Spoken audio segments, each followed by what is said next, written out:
Hi, I'm Rebecca, the marketing manager here at BioCogent, and today I'm sitting with Dr. Paul Lawrence ahead of our trip to Barcelona to the IFSCC Congress, where he'll be presenting a podium presentation, and love to learn a little bit more about what you're presenting. Be delighted. Okay, so we've got the title, Adapting a 4 Billion-Year-Old Predator to Naturally Counter a Complicated Member of the Skin Microbiome.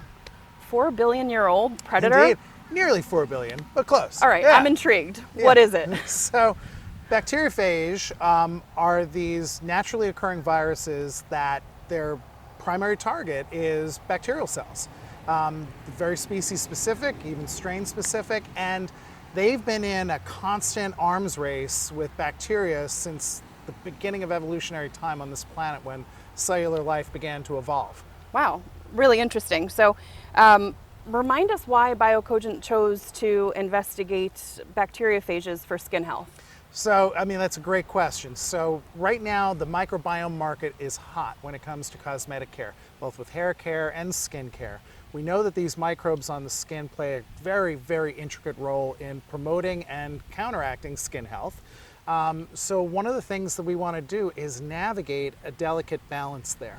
Everyone wants a microbiome modulatory project or product, and how do you make sure it's targeted and precise? Well, bacteriophage are the perfect reagent for that because of their species specificity and an even strain specificity. You know that when you apply this, it's going after your target bacteria and it's leaving all the health promoting neighbors alone. There's no collateral damage like you see with topical antibiotics that can be quite harmful with side effects. All right, interesting. So, what's the target for this particular bacteriophage? So this particular phage I'm going to be talking about in Barcelona is going after Staphylococcus aureus, which a lot of people have heard of staph infections. That's the bacteria that we're going after.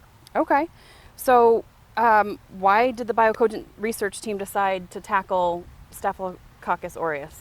Well, Staph aureus, it's interesting. When we talk about the intricacies of the skin microbiome, it's really hard to take human constructs and categories of good and bad actors and apply them to these microbes. They're usually much more complicated than that.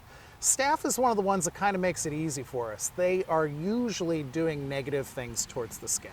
So it seemed like a natural target when you consider things like atopic dermatitis. Skin blistering is often caused by certain forms of Staph aureus.